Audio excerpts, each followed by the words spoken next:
Y para conocer cómo está trabajando el Ministerio de Desarrollo Social, qué pasa cuando se detectan estos casos, es que recibimos hoy a Karen Sass, directora de Discapacidad del Ministerio de Desarrollo Social. Bienvenida. Muchas gracias, gracias por la invitación. Bueno, al día de hoy todos nos horrorizamos con la noticia. Una denuncia de una vecina en Nuevo París terminó con la llegada de la policía y allí se encontraron dos mujeres en situación de discapacidad y en situación de violencia múltiple, ¿no? Y fueron derivadas al Hospital Pereira Rosell. Al día de hoy, ¿cuál es la situación de esas mujeres y de esa familia en general? Bueno, nosotros tomamos contacto el lunes pasado tanto con el equipo de referencia del Pereira Rosell, que es el primero que tomó conocimiento de la situación, y con las propias mujeres, con la perspectiva de buscar una estrategia de restitución de derechos más allá de los procedimientos judiciales que están en curso, tanto en la órbita de familia especializada como en la Fiscalía Penal, que se está investigando qué fue lo que sucedió, con la perspectiva de buscar un alojamiento conjunto de las dos hermanas a un hogar para personas en situación de discapacidad y trabajar con ellas en búsqueda de proyectos de vida independiente, con propuestas socioeducativas, sociolaborales, dependiendo también del recorrido que podamos hacer con ellas. Hoy los equipos de salud y el equipo de la Dirección de Discapacidad están trabajando en buscar estrategias para resolver esta situación lo antes posible y empezar a trabajar con ellas toda una trayectoria vital de recorrido de violencia que sin lugar a dudas va a llevar mucho tiempo. Karen, para recapitular un poco, para que los televidentes estén al tanto, ¿cómo toman contacto ustedes con esta situación? ¿Con qué se encontraron? ¿Cómo ha sido la atención también a estas dos mujeres que, estaban en una situación de precariedad y vulnerabilidad absoluta? Nosotros tomamos contacto a través de un oficio judicial y del contacto del Hospital de Pereira Rosell, que se contactó con nosotros. Lo que hicimos inmediatamente fue acercarnos al hospital con un equipo especializado. Incluso personalmente fui yo también a ver en qué estado estaban estas dos mujeres. Ellas ahora están mucho mejor del momento que llegaron al hospital. Pero sobre la historia de ellas dos, ¿qué se puede, sin incidir en ningún tipo de investigación, ni brindar mayores datos sobre las víctimas, pero conocer un poco la realidad de esas dos personas? Ellas estaban en una situación de vulnerabilidad y es verdad que hay cosas que no se pueden profundizar por la denuncia. Hay cosas que se están investigando, que estamos tratando de ver con ellas. Nuestros equipos son especializados en violencia y discapacidad. Tenemos un equipo específico que trabaja esto. Imagínense que si ya para las mujeres en general hay muchas barreras para denunciar y para poder muchas veces trabajar el tema de la violencia, con las mujeres con discapacidad hay otras barreras que inciden, como de comunicación, accesibilidad, que también nuestros equipos trabajan. Y hay una cuestión que tiene que ver muy importante con el lenguaje y la forma de comunicarse con personas con discapacidad intelectual, por ejemplo, en este caso.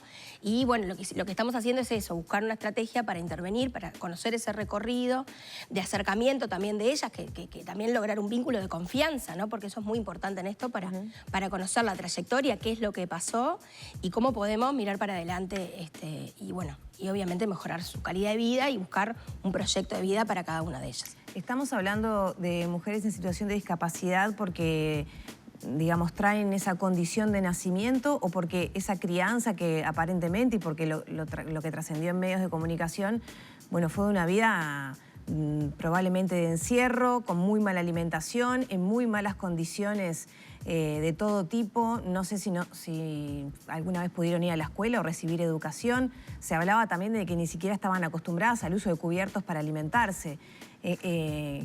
¿Qué situación tienen, digamos? Bueno, ahí a mí me gustaría hacer una referencia a lo que hablamos cuando hablamos de discapacidad y qué tan importantes son esas cuestiones, esas barreras que existen y cómo inciden, ¿no?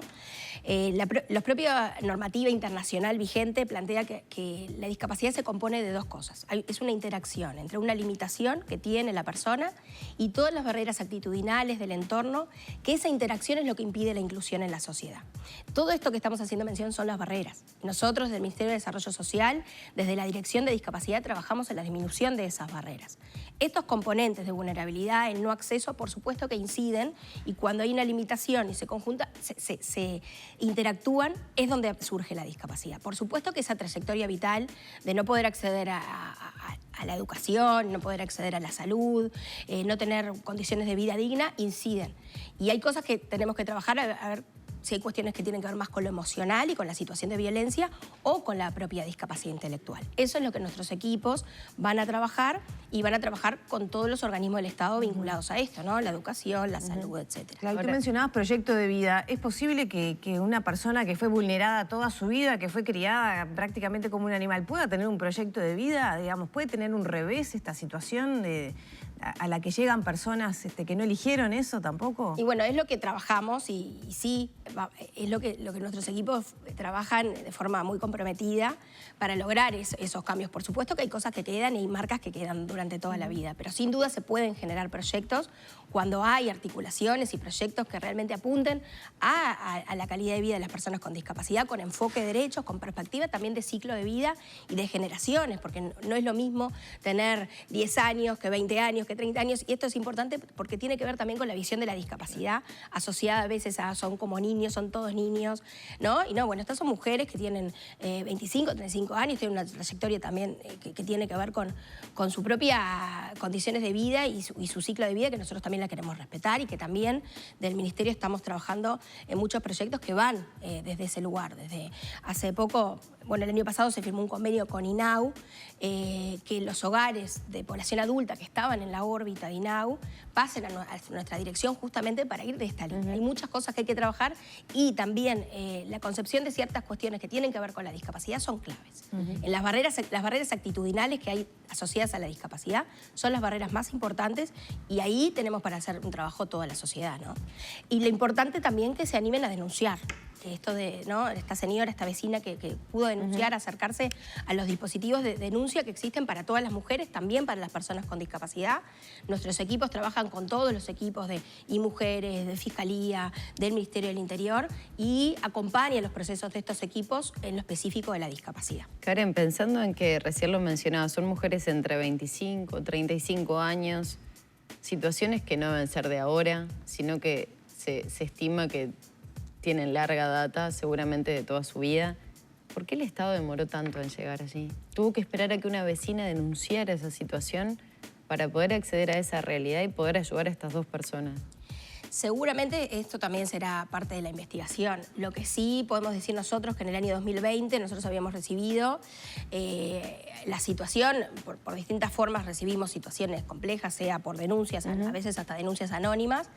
Habíamos intentado tomar contacto con ellas, no fue posible, sí denunciamos la situación a la justicia y avisamos de que estábamos buscando el paradero de estas mujeres porque no las encontrábamos y sabíamos que había algún indicador de vulnerabilidad sin saber si había alguna situación de violencia. Y bueno, finalmente hoy apareció esta situación, pero sí había y hay trabajo del Estado que se ha realizado. Falla igual, demora 2 años desde que se denuncia y se empieza a investigar hasta que efectivamente sea con esta situación de horror. Porque claro, la realmente es de 2 años de horror, sí, claro. Sí, hay algunas actuaciones que se han realizado y es verdad que a veces es difícil poder localizarlas. Y bueno, evidentemente siempre hay muchas cosas para mejorar. De hecho, por eso nosotros también dentro de la Dirección de Discapacidad tenemos un equipo especializado en esto, porque si bien hay equipos que trabajan las situaciones de violencia, ¿no? Como cualquier situación de violencia asociada a las mujeres, entendimos que era necesario crear un espacio específico en lo que respecta a la discapacidad, también para trabajar con los equipos que reciben estas situaciones y cómo detectarlas también, porque a veces también se hace difícil en esto de una persona que no se comunica o cómo se comunica, es difícil poder detectar estas cosas. Sí, claro, como ciudadano duele porque una oportunidad de mejora es la vida de un compatriota o una compatriota. ¿Advierten que hay más situaciones similares, que hay dificultades para llegar? Sí, nosotros tenemos muchas situaciones a las cuales sí llegamos y de hecho las tenemos en la órbita del Ministerio de Desarrollo Social que venimos trabajando y seguramente sí hay muchas situaciones que no estamos llegando y que bueno, estas instancias también sirven para que la población sepa que hay espacios, ¿no? Y que trabajamos con estas situaciones y que acudan al Ministerio para que nosotros también podamos llegar y conocer las situaciones que pasan y poder revertirlo, ¿no? Porque a veces pasa que no tenemos conocimiento y bueno, la idea es poder abordar cada una de las situaciones y que mejoren la calidad de vida y por supuesto revertir las situaciones de violencia. Tú sos la directora de discapacidad del MIDES. Mucho se ha hablado en este tiempo, por ejemplo, del Sistema Nacional de Cuidados, los llamados, perfeccionar el programa pero también hay ciertos reclamos de personas que dicen, bueno, yo tengo discapacidad, pero no tengo ese acompañamiento, no tengo esa persona para que no sé, me acompañe al aula, me acompañe en el día a día. ¿Cuándo efectivamente se va a poner en práctica eso, teniendo en cuenta que ya estamos ingresando a la mitad de este periodo de gestión? Bueno, ahí yo quisiera hacer una referencia que también me parece importante. Cuando hablamos, hay dos conceptos que son distintos. Uno es la discapacidad y otro es la dependencia. No todas las personas con discapacidad están en situación de dependencia. Pero muchas de ellas sí. Muchas de ellas sí. Entonces, en ese caso, el sistema de cuidados, bueno, la Secretaría Nacional de Cuidados y Discapacidad tiene dos direcciones, la de cuidados y la de discapacidad. Se está trabajando fuertemente para poder dar respuesta a esas situaciones, porque hay algunas situaciones irregulares del sistema que se está trabajando para perfeccionar y ya se está avanzando en planes pilotos vinculados a eso para dar respuesta. Y hay otros programas que sí nosotros tenemos que apuntan a la situación de dependencia, vinculado a educación, a empleo, a cuestiones que tienen que ver con las actividades en la vida diaria en domicilio. Y lo que invitamos a la población es que ante la duda se comuniquen con nosotros y que siempre tratamos de buscar respuestas a cada una de las situaciones, por más que a veces no sea tan inmediata como quisiéramos, como en este caso, porque significa que hay que repensar algunas cuestiones y trabajar para mejorar, para llegar a mayor cantidad de gente, pero tenemos otras que sí existen y que ante la duda y cuando hay necesidad se acerquen a nuestras oficinas. Y sí quisiera decir otra cosa que tiene que ver también con esto de la discapacidad. Nosotros estamos trabajando en lo que es el baremo único de discapacidad, que el nombre suena lindo, pero en realidad para hablar, para que las personas nos entiendan lo que significa, es que hoy las personas con discapacidad para acceder a un derecho, un recurso del Estado, tienen que transitar los distintos organismos y cada organismo valora la discapacidad de forma distinta, ¿no? Eso significa mayor tiempo, demora en el acceso.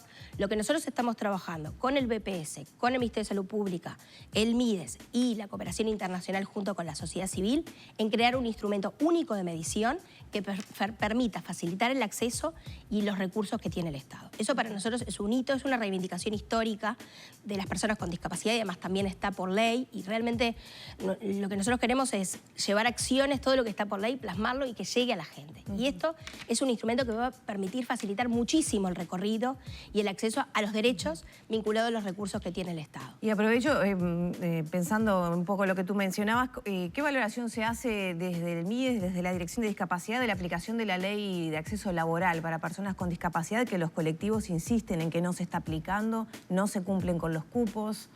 Bueno, ahí nosotros estamos trabajando mucho, sobre todo con la Oficina Nacional del Servicio Civil, en un paquete de medidas que próximamente vamos a difundir, los que van desde cambios normativos hasta medidas concretas de formación de personas dentro de cada organismo del Estado que funcionen como articuladores entre nuestros equipos especializados, porque muchas veces, esto que yo planteaba de las barreras actitudinales, muchas veces para las inclusiones, una de las principales debilidades son a veces los propios compañeros de trabajo, los mandos medios, y en realidad hay que trabajar mucho en lo que tiene que ver con la capacitación y la formación y la sensibilización. O sea, la ley no se está cumpliendo entonces. En algunas, no todos los organismos lo cumplen, algunos sí, otros no, pero sí falta mucho para el cumplimiento, tanto en el ámbito público como en el ámbito privado, porque ustedes saben que la cuota está para el ámbito público y privado y sí hay mucho para hacer y nuestro equipo de empleo está trabajando fuertemente con todos los organismos para poder lograr mayor cumplimiento. Karen, ya tenemos que cerrar, pero quería preguntarte una pregunta más sobre el caso de esta familia. ¿Qué pasa con el resto de los integrantes de la familia desde el MIDES? Porque acá estamos hablando de victimarios, víctimas también, ¿no? Había por ahí un hermano de 13 años, menor de edad, otros integrantes de la familia que aparentemente se fugaron cuando apareció la policía. ¿Cómo se hace el seguimiento del resto de la familia? Bueno, ahí a partir de también, así como nosotros nos llegó un oficio, hay otros organismos que también seguramente estarán trabajando y bueno, hay cosas que se van a desprender en los próximos días propiamente de la investigación. También cuando les puedan tomar declaración y otros componentes, esto se seguirá trabajando y bueno, continuaremos apoyando en lo que corresponde. ¿Preocupa este caso como punto de partida para que surjan otros? ¿Estiman que puede haber situaciones de similares características tal vez en esas zonas más alejadas del centro, de las capitales departamentales? A nosotros nos preocupa y hace varios años que nos viene preocupando esta cantidad de situaciones similares. Por eso es que formamos equipos especializados y con nuestros referentes territoriales a lo largo de todo el país. Trabajamos con otros equipos, que sea de otros organismos del Estado y también con la sociedad civil, vinculado a lo que tiene que ver con la violencia y discapacidad. Trabajamos también en esto de conocer algunos indicadores para capacitar al personal de la salud, que muchas veces es el primer lugar donde acceden y llegan estas mujeres, ¿no?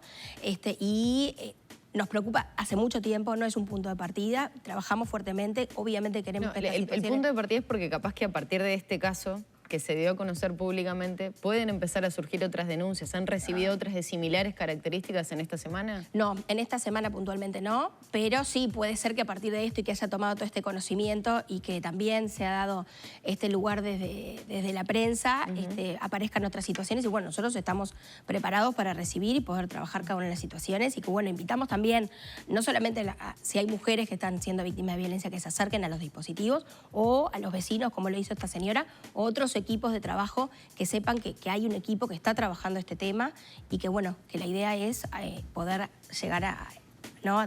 evidentemente va a ser imposible llegar a todas, pero sí que sepan que hay recursos del Estado para trabajar esto. ¿En qué está la reapertura del Centro Cachón? Que Bueno, tan polémicamente cerró y se había anunciado la reapertura. Sí, en realidad nunca cerró el centro siguió en funcionamiento, sí, se vio disminuido la atención en época de pandemia. Lo que nosotros ahora estamos haciendo es una mejora del punto de vista de la infraestructura. Empezamos hace una semana las obras a través de un convenio con el Ministerio de Transporte y Obras Públicas. La idea es mejorar lo edilicio, pero también estamos trabajando en lo que tiene que ver con la incorporación de recursos humanos especializados, no solamente en equipos sociales, sino también un convenio con la UDELAR vinculado a terapia ocupacional, que es una herramienta fundamental en esto de las habilidades de la vida diaria y en el componente que yo les decía, en esto de la vida independiente, la educación y el empleo son centrales y la idea es que en nuestros centros de rehabilitación, tanto en el Cachón, vinculado a discapacidad visual, como en el Centro Nacional de Ayudas Técnicas, vinculado a discapacidad motriz y en lo que tiene que ver con la discapacidad física, que puedan salir también con proyectos de empleo o socioeducativo que permita una mayor vida independiente. ¿Para cuándo va a estar funcionando plenamente? Bueno, esperamos que culminen las obras van a llevar un tiempo porque había muchas cosas para hacer, los recursos humanos están por incorporar y también estamos haciendo un curso de personas, de instructores de natación y movilidad, que el curso va a salir también próximamente, para formar gente en el interior. ¿Este año? Sí. Ahora ¿Este año se abre, entonces? Sí, el centro ya está abierto. Digo, pero acondicionado de esa manera para que se ponga... La obra esperemos que esté en un mes, 2 meses, que ya esté terminada. Y los concursos, hay llamados que son por concurso, que se están por publicar, y otros recursos que ya están incorporados. Y en el interior queremos capacitar a gente, porque muchas veces nos pasa de que no hay gente formada, entonces queremos contratar y no tenemos. Entonces vamos a hacer un curso de formación para rehabilitadores en el interior, para que podamos llegar a más gente y puedan recibir la rehabilitación que corresponde. Muchas gracias por estos minutos. Gracias a ustedes, a las órdenes. Cerramos por aquí entonces la entrevista con la directora de Discapacidad del Ministerio de Desarrollo Social, Karen Sass. Ya son las 9 de la mañana, 41 minutos, momento de hacer una pausa. 22 grados, ya volvemos.